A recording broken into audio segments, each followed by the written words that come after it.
Okay, so the session is now being recorded. So again, I just want to thank Brother Abir for taking the time out to present this, given that he's a busy teacher trainer at the public school in UK over there.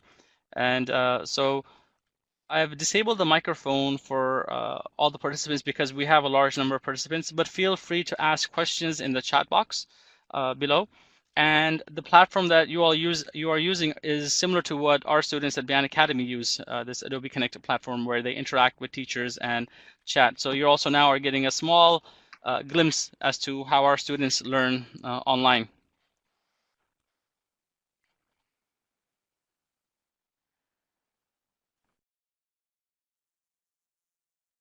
Walaikum Assalam wa rahmatullah. Jazakallah khair for the introduction.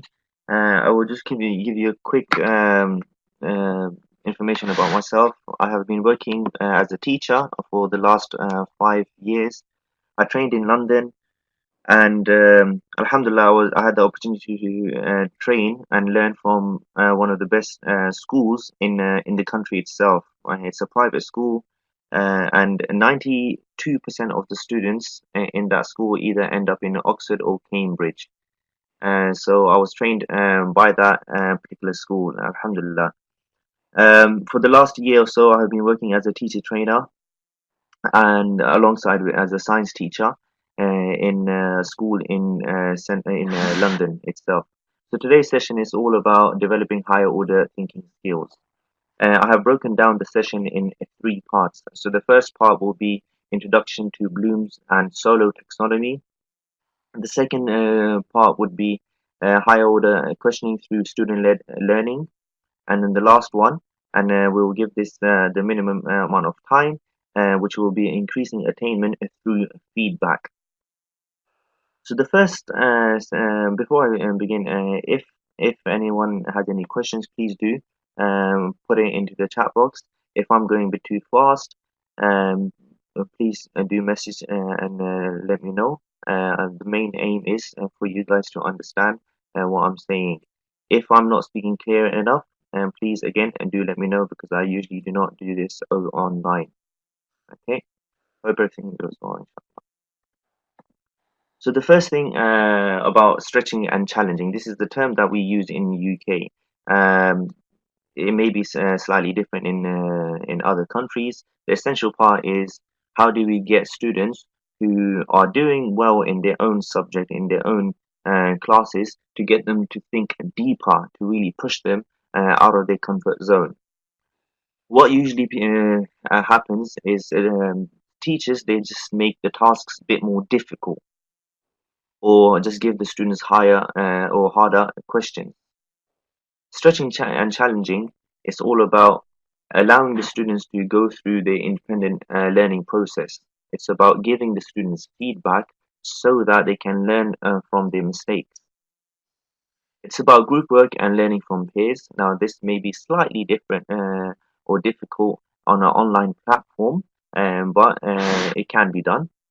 Also, having risk-free environment. Now, this is essential, especially with when teaching one-on-one,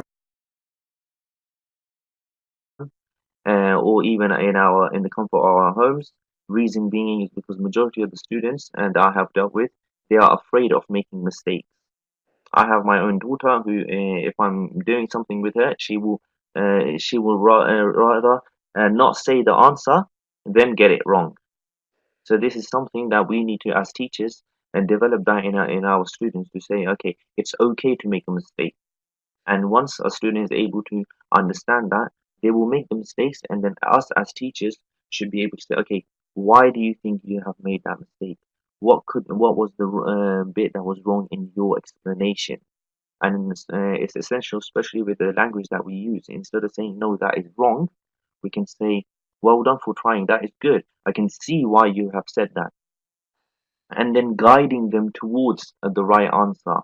Often, what you will get is teachers, they will what would they will do, they would just say, oh, no, this is wrong, who can tell us the right answer, or they themselves will give out a right answer instead.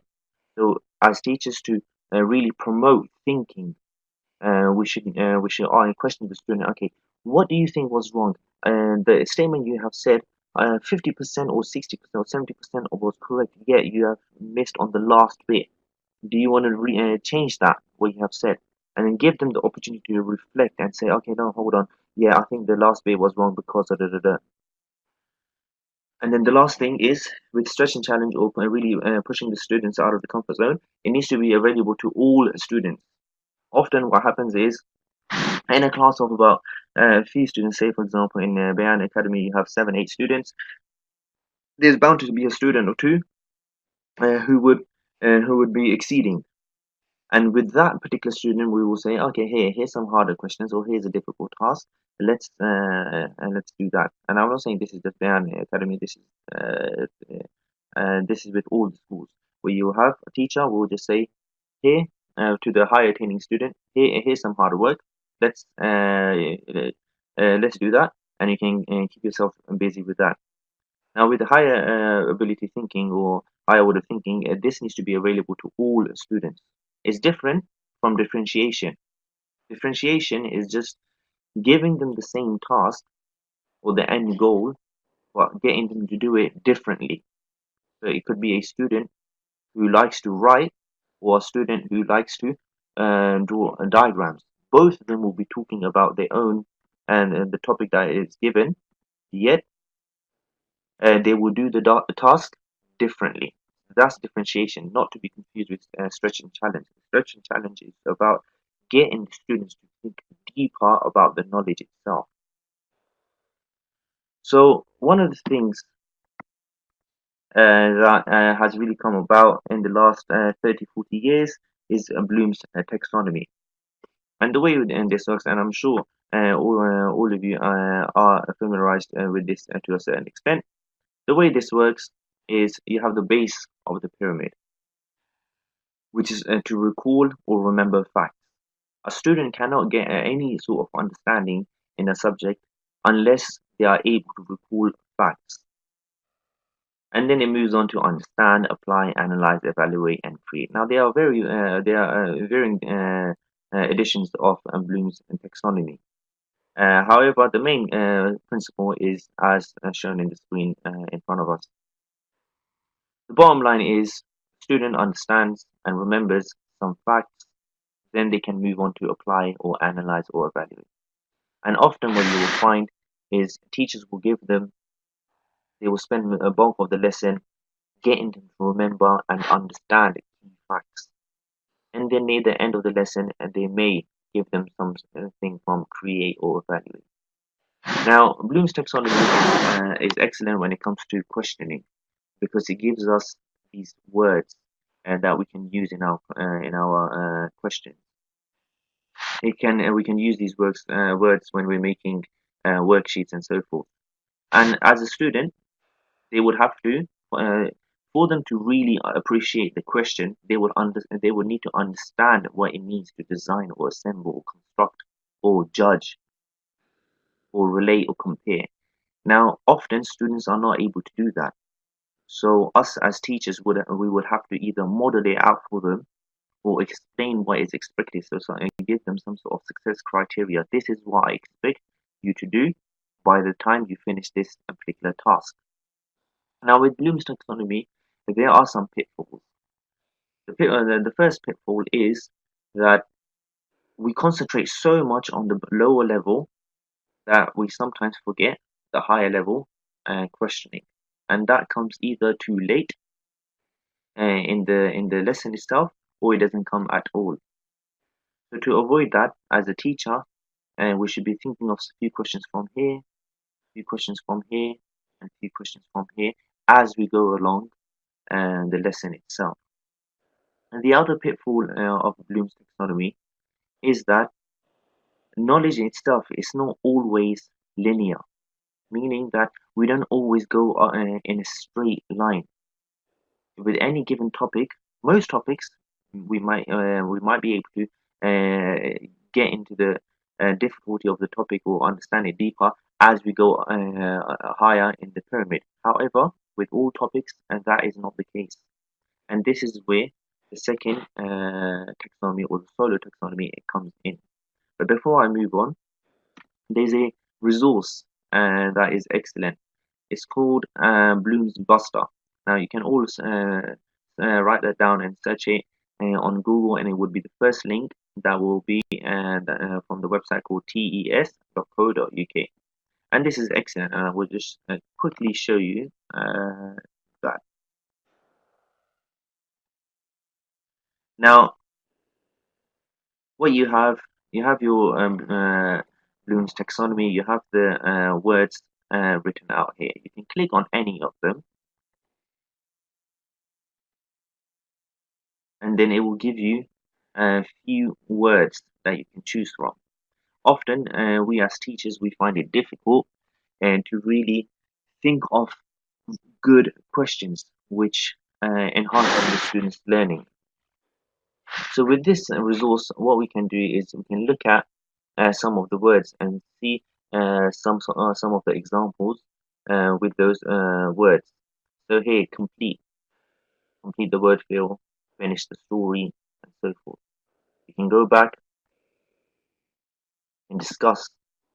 And here, for each word that we have given, and there are a few examples. You can go back to a higher level. So, for example, analysis. You can explore, and then here are some examples. Now, this is an excellent resource, especially when thinking of questioning. And I personally, when I was new to teaching, I would have this open at all times when I was planning my lessons. The website, I will go back. The website, uh,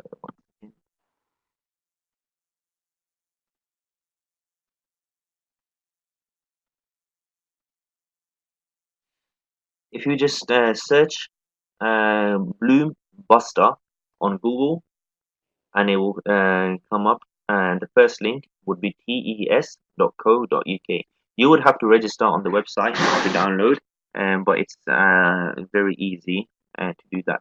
And you can search Bloom Buster TPT, and that would be the thing that you search, and it would be the first link.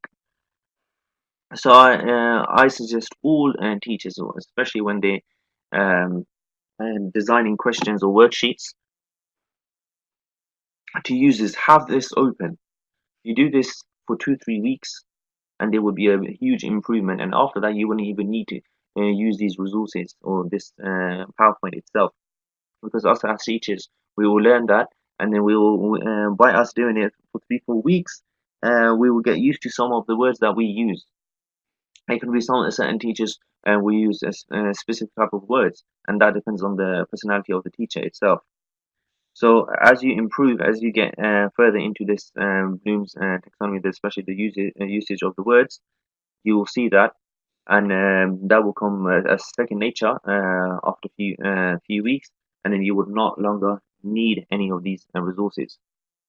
And now, the next part is um, talking about a solo taxonomy. So, as previously stated, it's excellent for questioning, and this questions just get difficult as you move up. However, difficulty is not proportional to making things more complex. And with the 21st century learning, the key principle is where we allow the students to think deeper and to gain a deeper understanding on a given topic. Difficulty is just more effort needed to answer a particular question or to do a particular task. Whereas to make things more complex, a student needs to think about um, the deeper understanding of the given topic. Why did this happen? How did this happen? How does this link with other things I have been learning? And if you look at all the curriculums around the world itself, you will have this main focus. In England, we call this application of knowledge.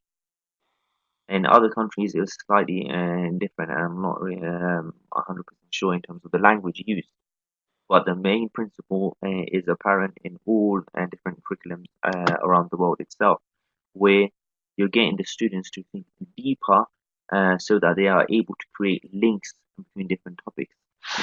And that itself is the basis of solo taxonomy. And what this is Bloom's taxonomy, but in action. So Bloom's taxonomy is excellent for teachers, but it's pointless for the students. The student cannot benefit from just going through a Bloom's taxonomy. Research has shown that if a student knows how to learn, and they will become better learners. And with this, one of the first things that I do when taking over a new class is explain to them how we as humans learn, and it's all about making links. So with the key principle, or the first thing on on the solo taxonomy is the first stage, and this is the stage where you have no clue about a given topic, so you're not sure of anything. The second stage is a piece of information. Let's take photosynthesis as example, or assignments and topic for example. One relevant information, and will be the beginning of the journey of a student. The next stage, and as you get deeper into the stages, it gets a bit more complex. The next stage is different amounts, or and lots of different pieces of information on a same given topic. So again, photosynthesis, let's use that as examples. Photosynthesis, a student can define what it is. It's when plants make their own food. Another that could be the first piece of information. The second piece of information here, it could be they use water.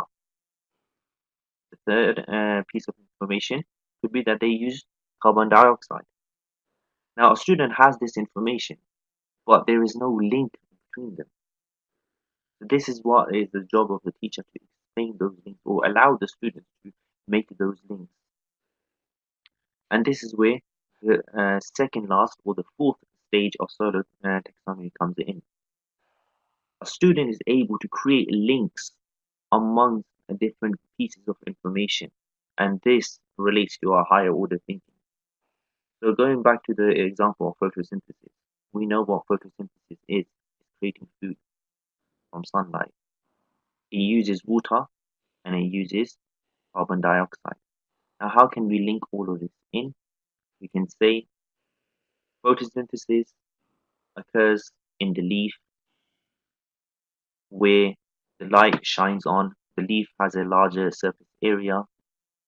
Inside the leaf, we have this transportation mechanism of a thing called a xylem, which transports water from the roots. Now we're linking this information with the second piece of information. And the last one, on the leaf, on the bottom side of the leaf, you have these tiny holes where gas exchange occurs. This is where carbon dioxide goes into the leaf. So here, to get a deeper understanding, a student has to link one piece of information, second piece of information, and the third piece of information in one single format. And the last stage and the highest stage of solo taxonomy is when the student is able to use this information in a different setting. So again, using the same example as I have used previously, a student can compare this to a different plant, for example, cactus. Now that is not similar to um, a normal plant that we see, yet the concept of photosynthesis still occurs, or they can compare it to algae, or they can compare it to humans and explain how they differ. Now, how do humans get energy? So, in summary, with solar taxonomy, as you move through the stages, you have to make links. So the first piece, you only know minimum amount. It could be one piece of information, two pieces of information. As you get to the multi-structural stage, this is when you know a variety of information, but there is no link between them. You're not able to put them in categories. You're not able to compare or contrast at this stage. You're not able to analyze them. But all you're doing is you're remembering and recalling and you're understanding. And then this second last stage, or the fourth stage, is when you're able to create links. So a simple activity that could be used for the second last stage would be compare and contrast. It could be analyze. And again, student cannot move on to the next stage unless they have fulfilled this. And this is how it differs from Bloom's taxonomy. Bloom's taxonomy, you could end up start on remember and recall, and straight away end up on evaluate and create. However, the question itself is harder, but it doesn't show a deeper understanding of the topic. With solo, you're going through different stages and you're understanding the key principles behind the topic itself.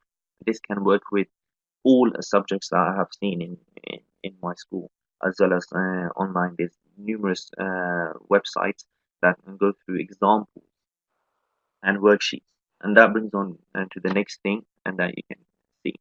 So here is the example of a of geography. So at this moment, you only know one piece of information. The next piece of information is you're given an example of the location of the plant. I believe it's a plant. I'm not sure. Hopefully, the geography teacher will be able to help. The next stage here is you're able to give examples. So the key word here is because. This happens because of this. So you're creating links.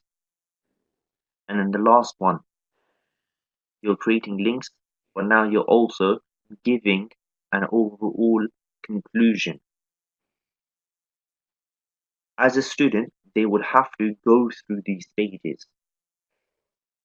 Now, if we were to compare this with Bloom's taxonomy, a student who has gone through from recall and understand would not be able to go and answer in such detail. Where with solo, because the student has gone through the different stages, they understand the different pieces of information, and through that they are able to link it and give an overall conclusion of whatever they're talking about. For a student to do this expertly, a student needs to understand this concept, and as teachers, we should be able to explain this to the student. Where the first stage is, here they have kept this stage as the first stage, where they only know some pieces of information or one single piece of information. With this, you're allowing the students to work at their individual pace, and as a teacher, we can go forth and say, okay, this is how you're going to do this. This is the piece of information you will need to reach the final level. It could be that only 2-3 students reach the final level. However, they have seen a progress of their learning through this, and this would motivate students. Often, students get demotivated because they do not see a tangible progress of their understanding or their learning taking place.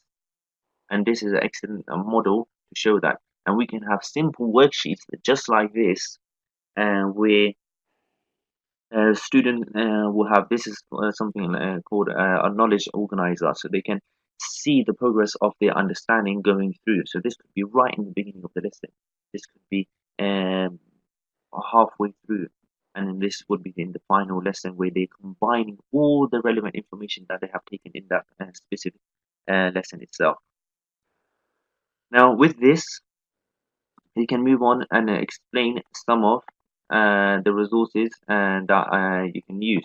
So there's a website called pemhook.com, and in there, look at the top, you can go to the free resources tab, and then downloadable resources.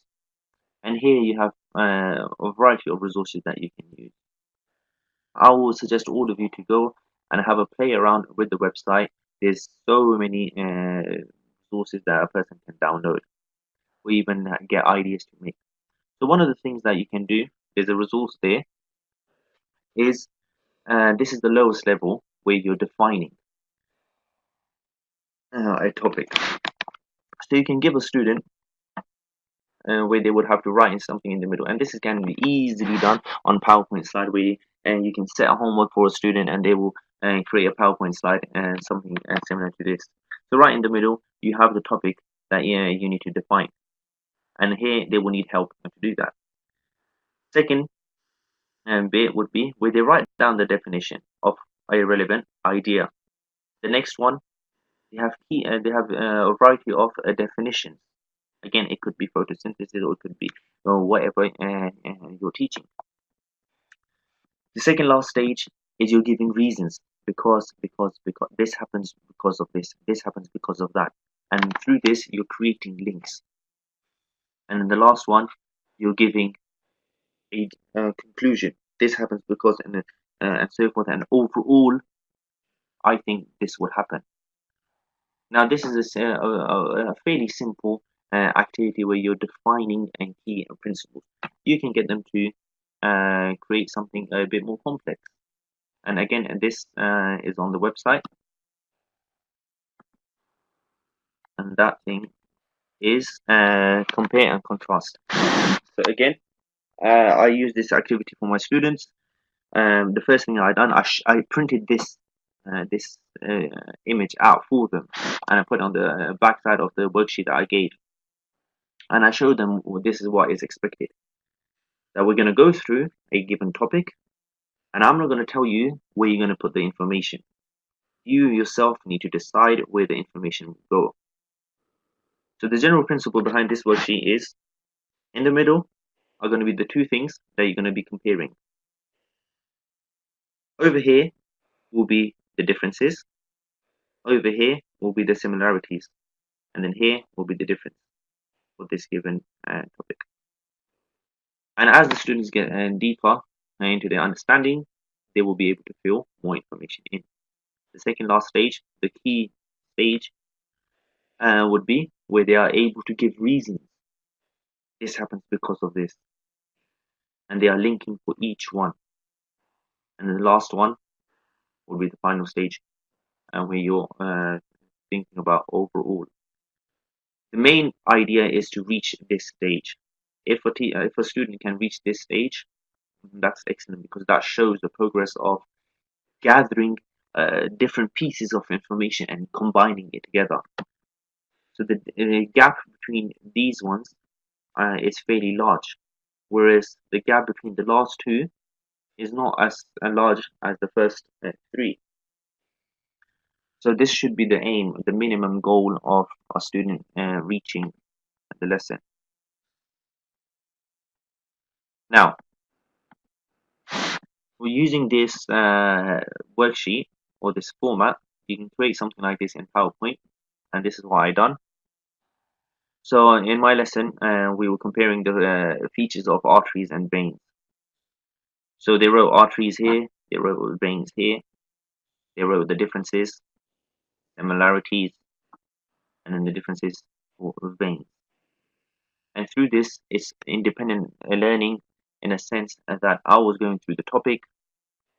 They had the resources in front of them. They were able to read the information, extract the relevant pieces of information that they need, and put it into this knowledge organizer. And through that, they were able to pinpoint some of the features and give justification to them. And this is the key point of making links and then justifying why I have made this link. This is because, and the way they can justify is just simply explaining because this happened because of this. And often we think just using the word because it's a simple thing. It's a low level thinking. However, for us to justify something, it's a complex thought, and that we would have to do. The next activity and that you can do is these hexagons, and again you can get this from that website Penhook. You can either create on your own on on a PowerPoint slide, or you can download it from there, and you write down all the words and that you want to compare or create links between, and they will be able to do that. Now, I done this activity with all of the teachers in my school. So we had a professional development day where I was doing this. So in my school, we had science teachers, we had history teachers, we had all sorts of teachers, and they had to create links between these words. Now, as a science teacher would would easily be able to create links between energy, coal, gas, oil, with food, and so forth. However, as someone who's a maths teacher or a geography or humanities subject, they may find it slightly difficult. However, because knowledge itself is dependent upon our experiences and our prior information, any teacher or any student would be able to create links. It just depends what sort of link that they have made. For example, I was teaching this topic about energy and food in physics, and this I haven't taught them anything, and I gave them this, and I said, okay, all of you go and create links. Some of them were able to create links because they were and they read around the subject and they use the prior information, so they were able to create links between coal, gas, oil, and fossil fuels, and so forth. However, others didn't do that, but they still managed to create the links. And the link that they made was between food and oil.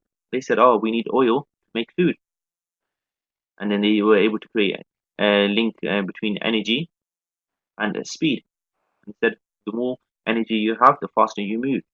And they were able to create links between food and speed. Oh, you need food. If you have more food, you are able to run faster. Or if you ate a lot of food, your speed decreases because you're either bloated or whatnot. So, as teachers, we should be able to give some sort of keywords to our students and get them to create links and justify those links. Now, how can this be used in a format that is approved in terms of solo? Is through this. So you can have a student who has no clue about that topic. From the previous example, they could put food over here. They could put uh, coal, gas, and oil. They know that they are fossil fuels, but there's no really a link between them that they can think of.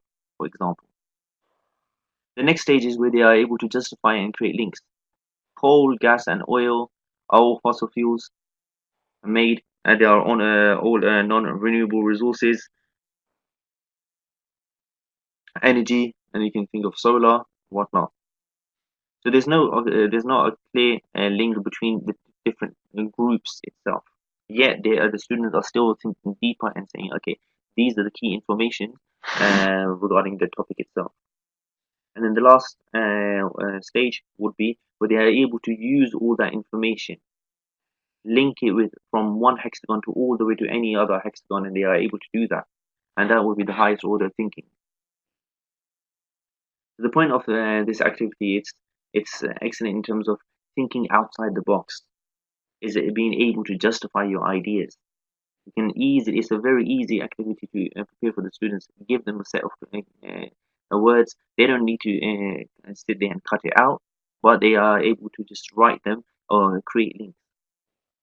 Now the question is, once they have made links now, what do they do with that?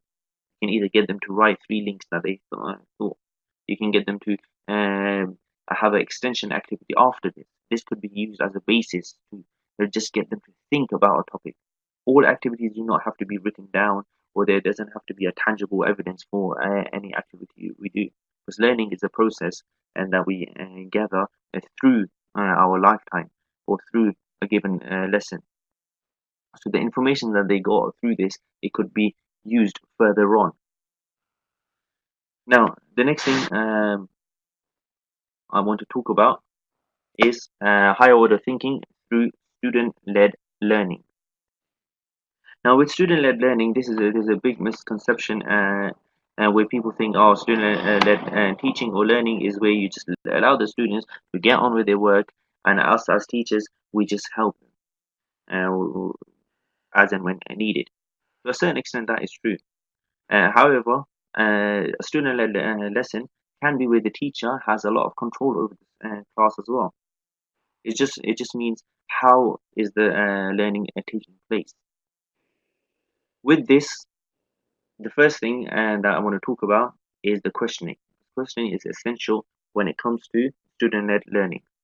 Now, on average, now this is in a normal classroom. On average, a teacher will ask about 400 questions in a day. 1/3 of all the teaching time is just spent asking questions. And with the questions, as a teacher, you can ask a question, and if there is an awkward silence, we would straight away give our answer. It could be that we ask a student and they don't know, and we will panic thinking, oh, well, we haven't really taught the content properly. It just could mean that the question that we are asked is either too hard, or the phrasing that we have used is the students haven't understood it. So we just have to tweak our question to make it more accessible for the students. Now, the purpose of questioning is interaction is challenge to influence, to progress, as well as a form of assessment. And this is questioning is an excellent resource that a teacher should have in their locker. Some of the pitfalls of questioning is asking too many closed questions, and what this means is something where there's only one specific answer. Not getting into things. So this would be the in Bloom's taxonomy would be the lower stage. Recall questions. What is this? What is that? Name me one of this, or name me that. Again, same thing. Yes or no question. Do you think this can happen? A student will say yes or no. Or asking short answers, recall based answers, or questions rather. Sorry. And the other one is not giving the students enough time. Research has shown that on average, a teacher waits 0.8 seconds, not 8 seconds itself, but 0.8 seconds before they give an answer or they move on to another student. And it's very awkward for teachers to ask a question and there is a complete silence in the room. And they scan the room and they think that everyone's looking clueless. But allowing that time to get the students to think. Imagine we're learning a new language and a teacher asks us a question and then they just stare down at us and then they just move on. We will not have that opportunity to really think and say, okay, hold on, this is what I know and this is how I can ask the question. So as teachers, we need to have that time where we're thinking and we ask the question and then we allow the students to think. It could be that we make this awkward silence a bit more manageable by saying you have 30 seconds to think, or you have 10 seconds to think. And once I ask the question, I don't want anyone to respond. Just think, and then I will pick on a student, and that gets rid of the awkward silence. Now, other thing is picking on the same student. What usually happens, you ask a question, it's a complete silence. You pick the higher ability student or the student who seems to know everything and say, what's the answer? And then they just say, and then the awkward silence is gone away. And then we move on. And this is something that we need to avoid as teachers. So again, going back to Bloom's taxonomy, often you'll get teachers asking questions from the lower part of the triangle or the pyramid and not really focusing on the higher level question. Now, these are some of the words that we have looked at earlier. Now, let's put this in an example. We all know the story of Goldilocks and the three bears. Please do message in the chat if you're unaware of this story. I don't want to carry on if people are unaware of the story, because then it would defeat the purpose of the activity. So I'll wait a few seconds. If there is anyone who doesn't know the story of Goldilocks, please message and then I can just briefly explain the story. I'll give you 5 seconds to do that.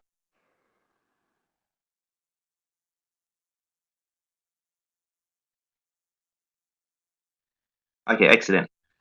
Now, so a normal recall-based question with this would be, what did Goldilocks do?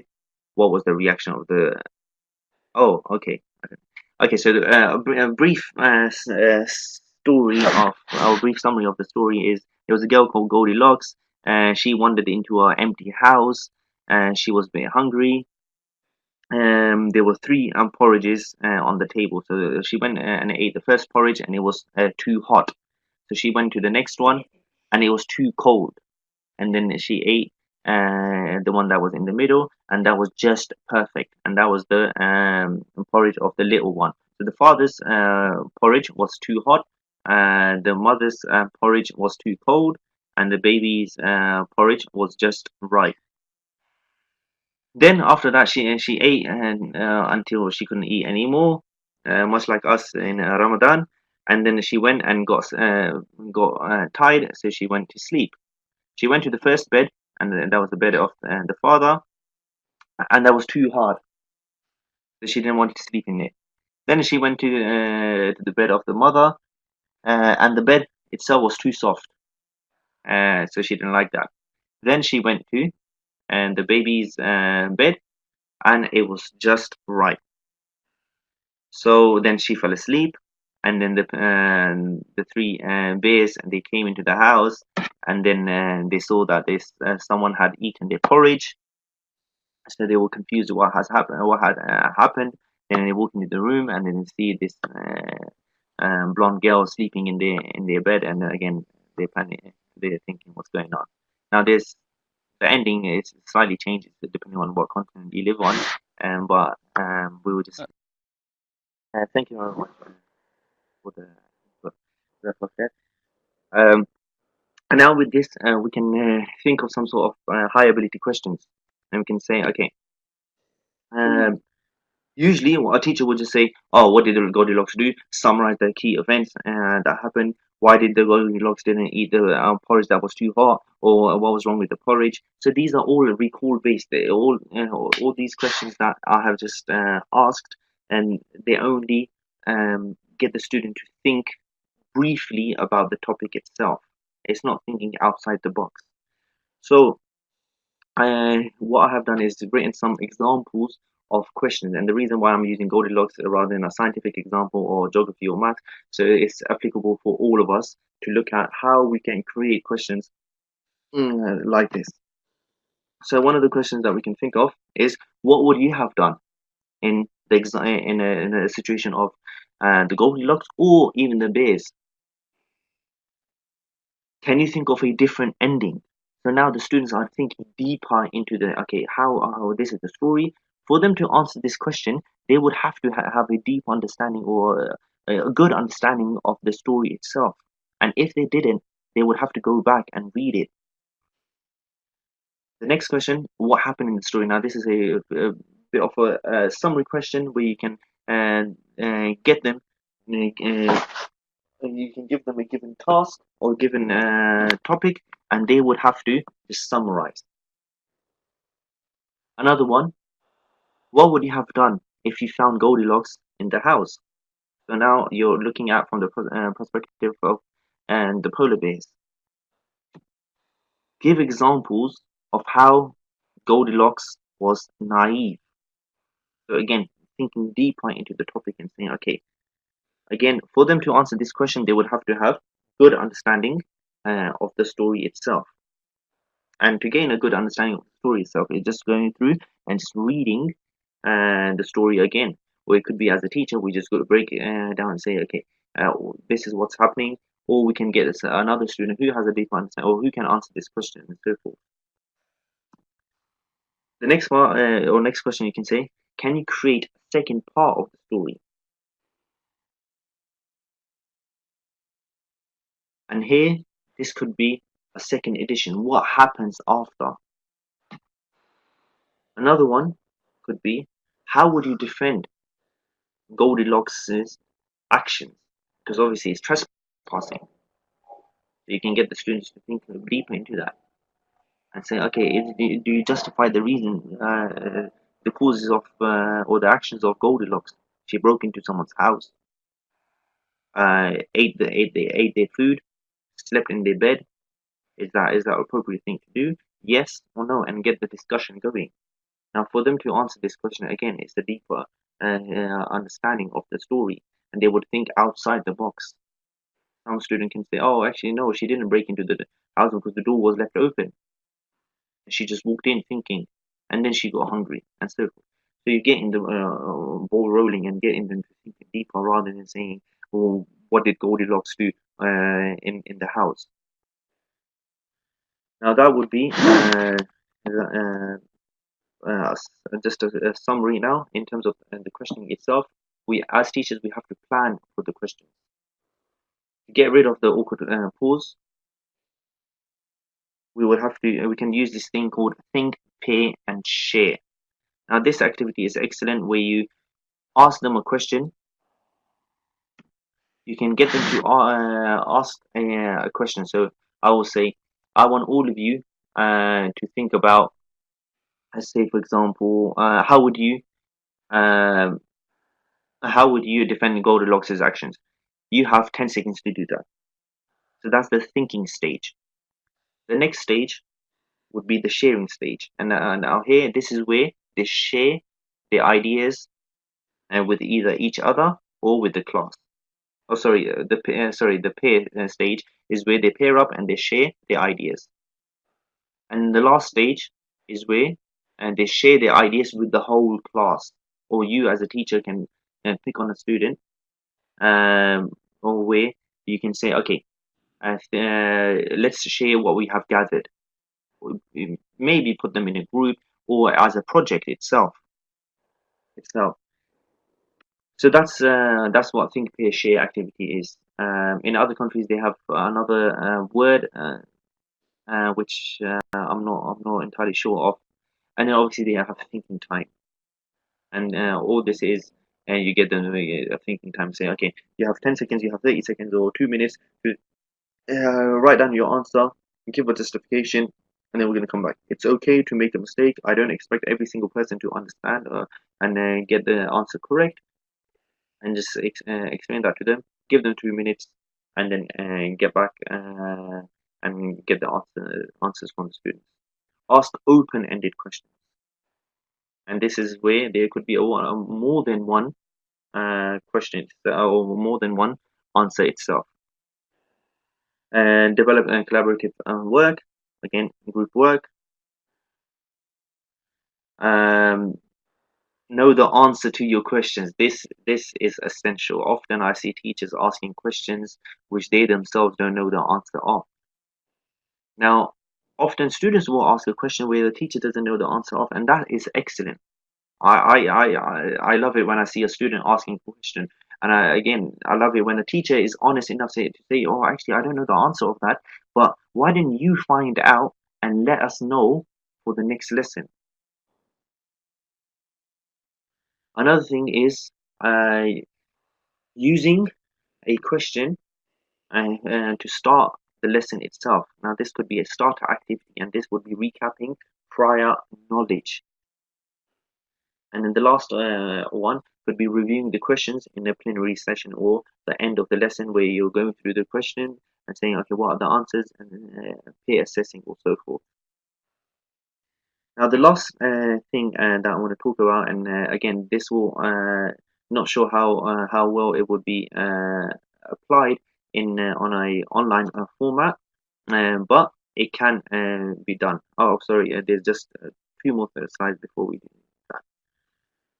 One thing is in terms of student-led learning. I'm not going to go through this just yet. The key principle of student-led learning is, so in the first half of student-led learning, I was talking about the question itself. Now that can only be done in a right environment, and this is student-led learning. Student-led learning is where the first stage of it is where you elicit prior information, so you get out of the students what they already know. So, for example, the hexagon task that allows us teachers to look at what they already know, because I could be going on about something and most of the students already know that. What am I doing? I'm wasting their time by just explaining something that they already know. It could be that majority of the class knows, but only 2 or 3 students don't. So by me doing some sort of activity where everyone's on the same playing field, we can get them to think about the topic and move on a lot quicker. So elicit prior information. The next stage would be giving examples. So for example, using the same example of photosynthesis, what do you know of photosynthesis? Or you can ask, how do plants make food? And there will be some students who say, oh, they use sunlight, or they use this and they use that. The next stage is clearing misconceptions, and this is a key information. No one can learn anything new if they hold on to existing misconceptions. Us as teachers and even as students, we cannot move forward if we hold on to our misconceptions. We can only gain new information if we get rid of misconception, and the way to do that is to clear it rather than say, oh, actually no, that's wrong, this is how it meant to be. If we do not tackle the information and say, okay, this is why it's wrong, your misconception, this is the key reasons why it's wrong, and then applying new knowledge, and this would be the ideal example. Now, I have example here, and apology that it's a science example, but this is something that I have done in my lesson.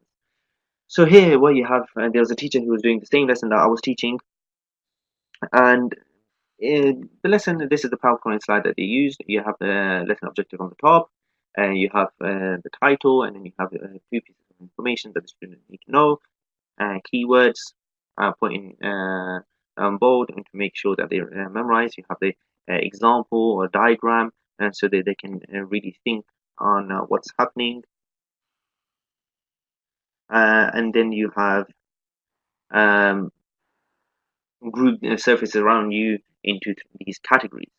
So you have some sort of activity right there, and then you have more keywords at the bottom. Now, in my opinion, this is not a deeper understanding. You're not really getting the students to explore and their learning. They will learn, they will remember, and then they will forget. The way I done it, or the way it can be done slightly, is like this. You show them what is, and you show them sandpaper and foil. So describe the differences between the two. Think in terms of reflection, and then justify your reasons. So here is just on the board.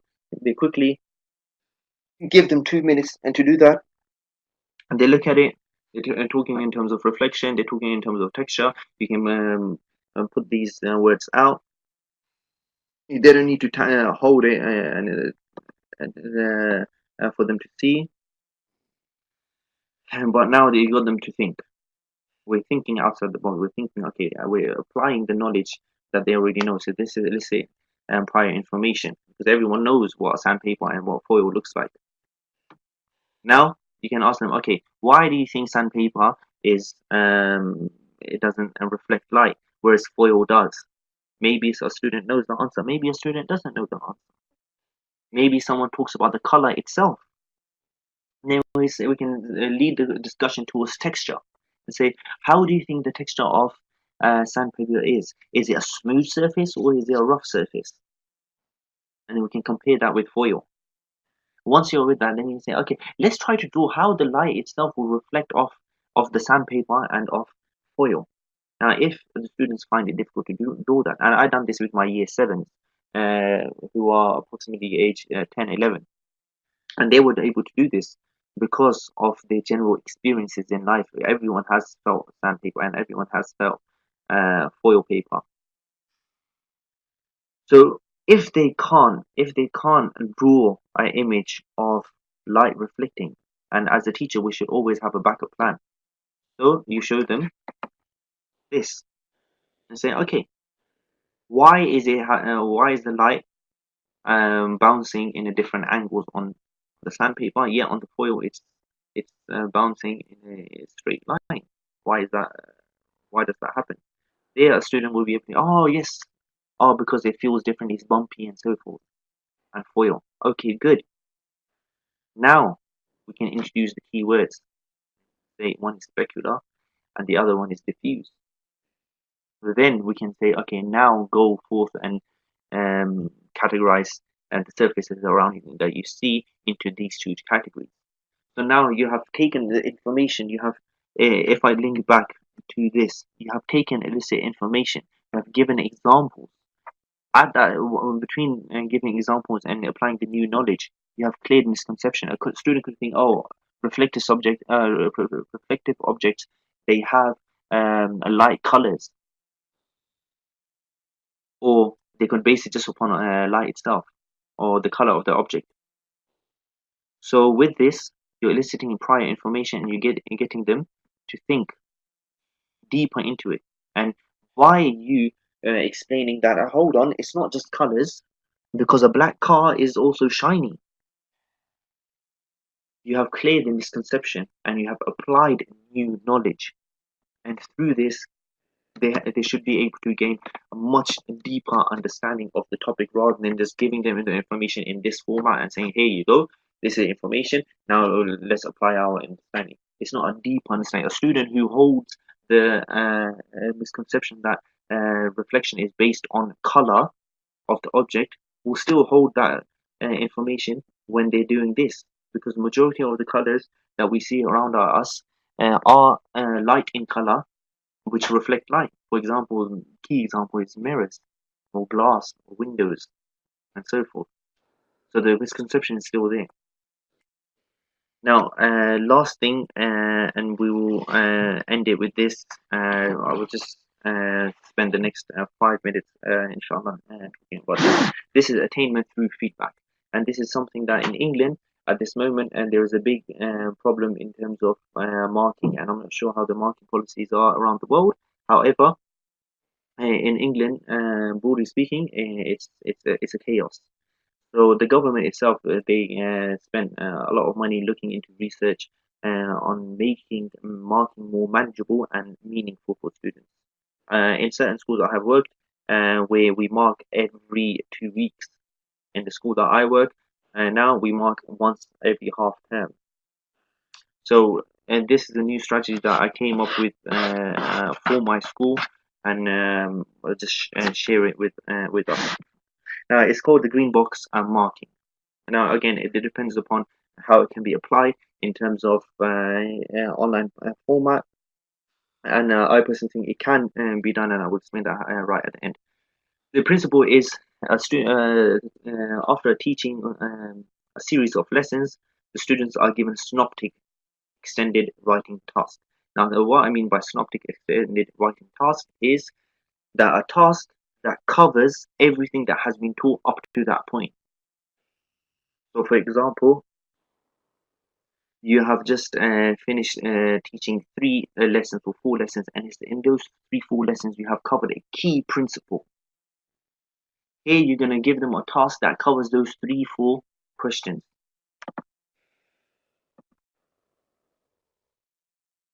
Now, with this, by you giving them those key a key question that covers the skills that they have learned, it depends on how the student demonstrates the knowledge. The teachers that marks that piece of work only, providing detailed feedback, and the student will have to respond to the feedback. This marking is based on 2 principles. First is the timing of the task, and second, the feedback given. The timing of the task, the reason why I have done that is because of this forgetting curve. If anyone wants to research up on this, you can either search the forgetting curve, or it's Ebbinghaus. But the spelling of Ebbinghaus is the way it is, the German psychologist who came up with this. So the principle behind it is that once we first learn information, we remember it. But as days goes past or lessons go past, we tend to forget that. But then if we were to review it, it will go back to 100%. And then again, we will forget it, but it will take us longer to forget it. And then we review it again, and then we will forget it eventually, but again, it will take us longer to do that, and so forth. And then we get the message that it's trying to say. The key point is, if we don't review the knowledge that we learn, we will forget it. And if we review it, rehearse, we will remember it. Okay, and this again goes in mind with the memory theory, or the way that we remember things.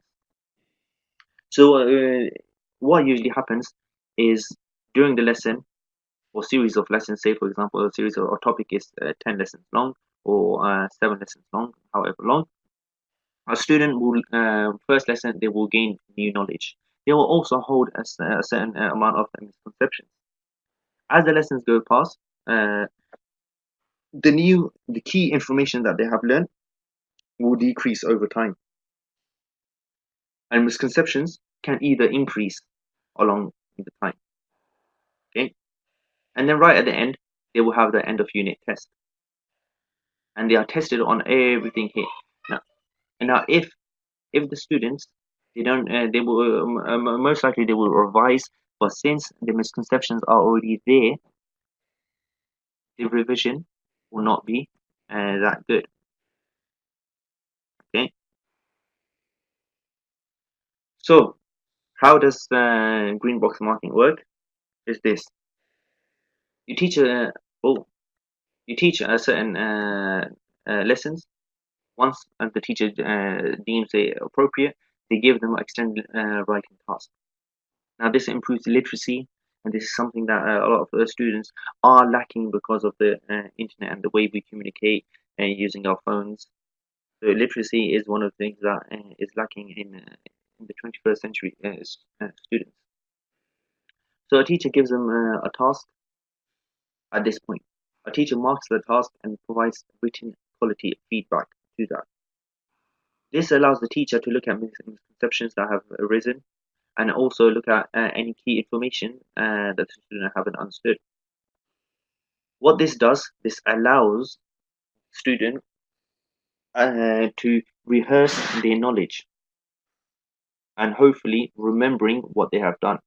And then once they do the end of unit test, it's more appropriate for them to use everything that they have learned in their extended task, as well as over here. So instead of in principle, what is happening is, instead of giving them one task, you're giving them two questions. In terms of maths, it can be applied. And let me just see if I have the resource, and because in my school we have done this for maths. One second, let me just.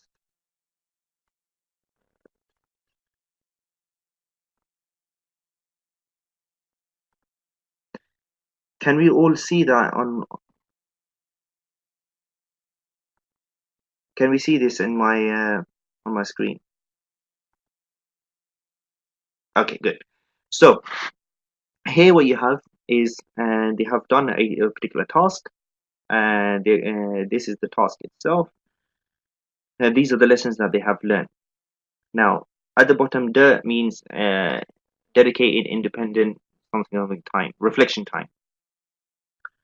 So you're giving them a task or a set questions that they would have to. Oh, sorry.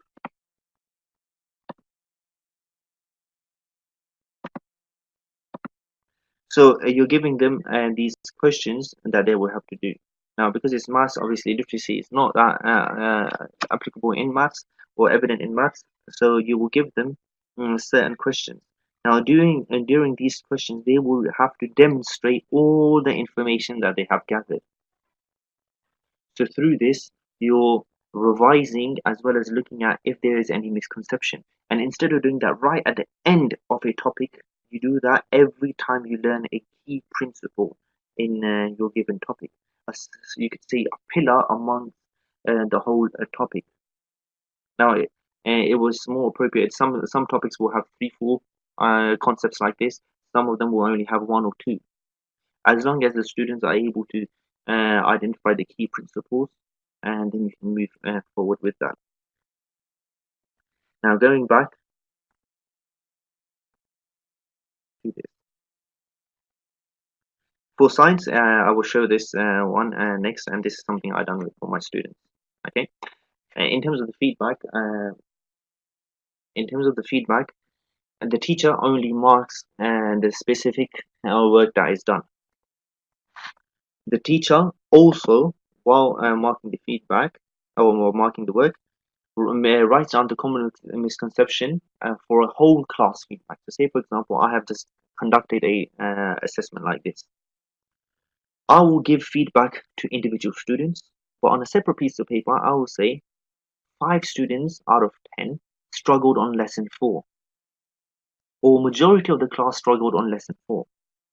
Now, next time I see that class, I will say, guys, all of you struggled on lesson 4. Let's just recap lesson 4 again, because that means maybe I didn't teach it appropriately, or I didn't do a good job.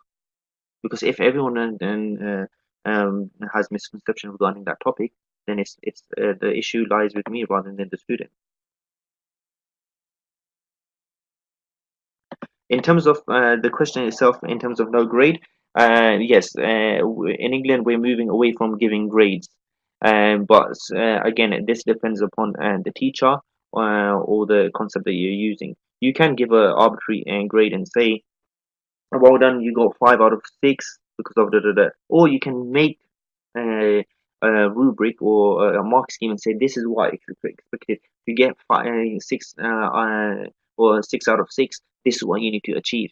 Or to get 4 out of 6, this is what you need to achieve. Some sort of criteria. And again, it depends upon teacher to teacher, topic to topic, how well you do. The key principle is on this is to identify the mistakes, because the grades are already going to be given at the end of the unit test anyway. So me personally, I avoid using grades for this task, is because you don't want the students to really focus or get fixated on the grade itself, but rather on the process of learning and saying, okay, this is my mistake. How can I move forward from this mistake? And then the last thing is, the teacher draws the box around another piece of paper or in the book, and the size of the box depends on the expected feedback. Now, usually when we do marking, we write, oh, okay, can you re-answer this question? And then the student just writes 1 or 2 words.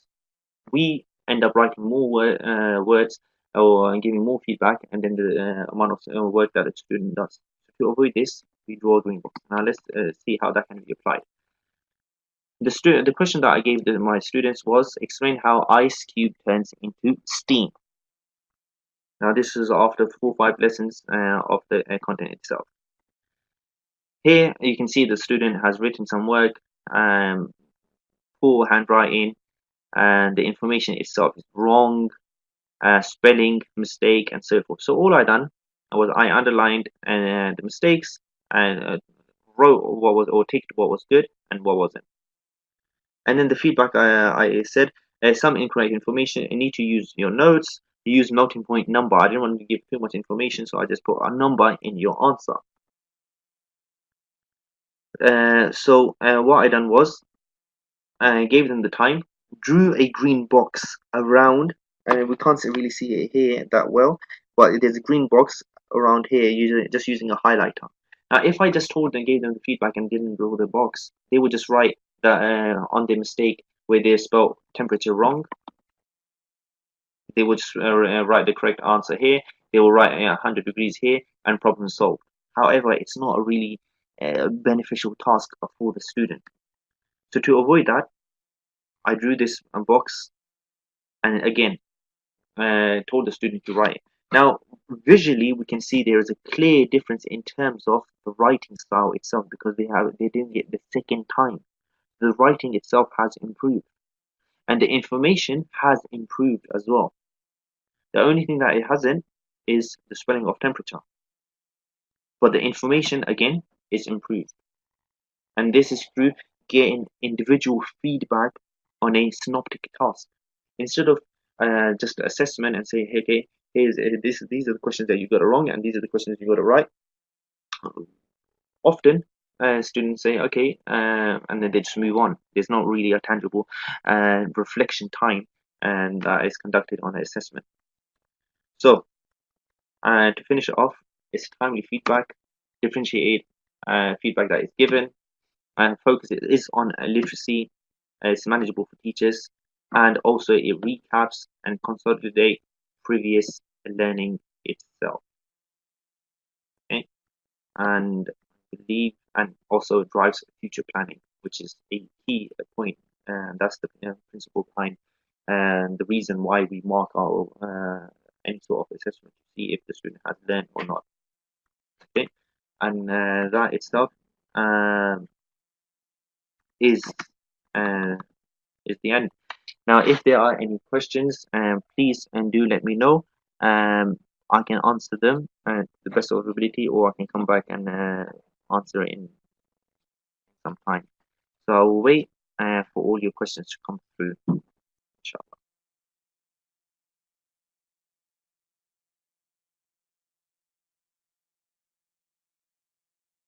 So, Jazakallah khair, brother Abir. I know we went over time a little bit, but it was really, really informative, and I think a lot of things were eye-opening for many of us. Myself being a teacher for 15 years, especially to hear that in UK, who we usually, think of UK as being all about assessments and grades, and it's nice to see that they're also walking away from assessments and focusing more on feedback. So the question I had, I guess I mentioned here, is that you mentioned that assessments happened at the end of every unit. So typically, like in science or in math, like how many units are there in a term? So how many graded assessments are there versus just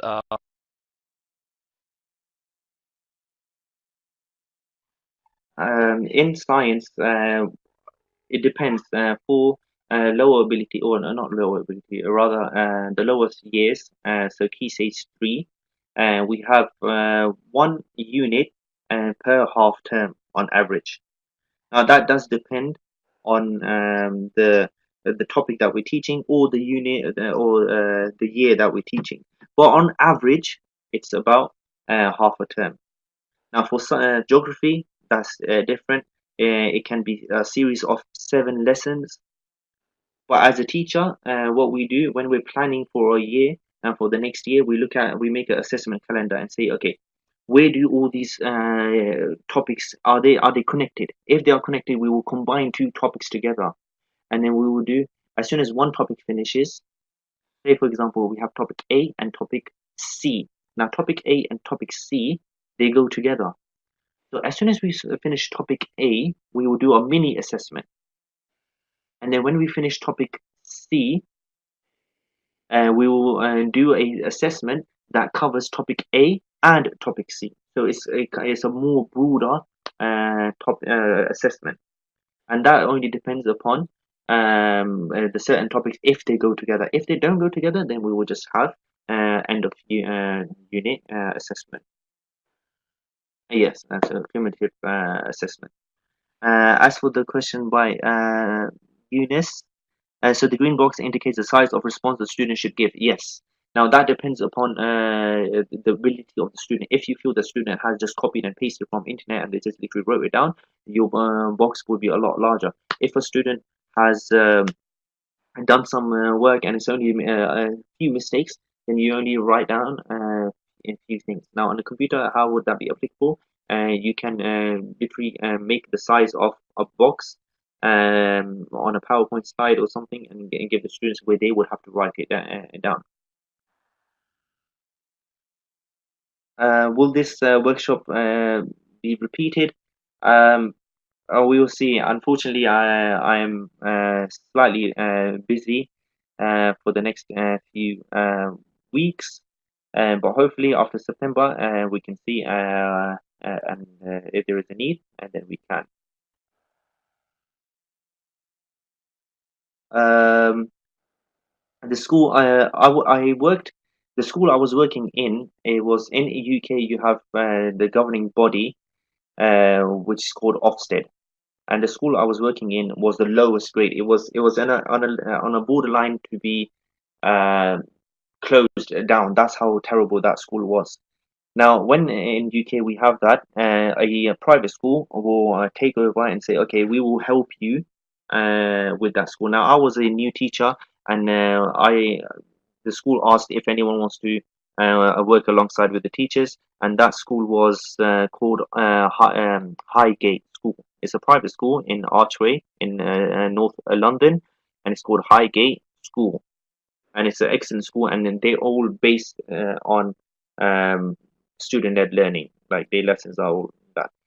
Can we use this in KG? Definitely. This is all to do with if you're talking about green box marking, that may be slightly different. But as for student-led learning, that can definitely be used for that. I will suggest to search up something called one second. Let me just find it. It's the assessment.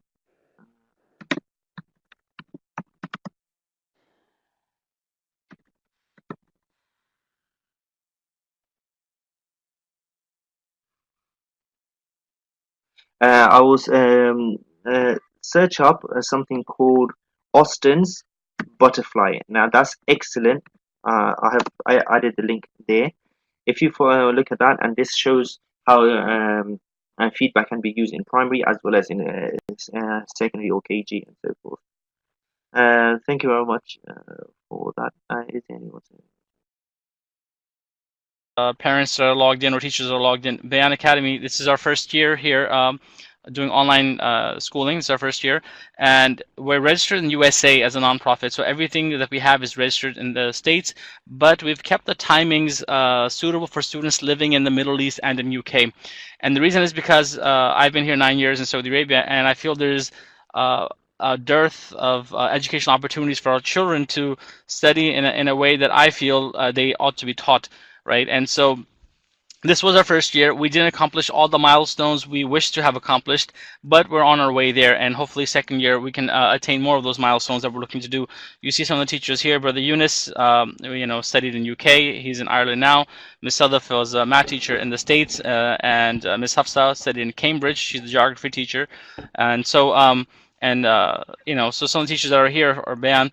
This workshop was going to be actually for our teachers only, and then I thought to open it up to other parents and teachers as well. And so I think we will continue to do this.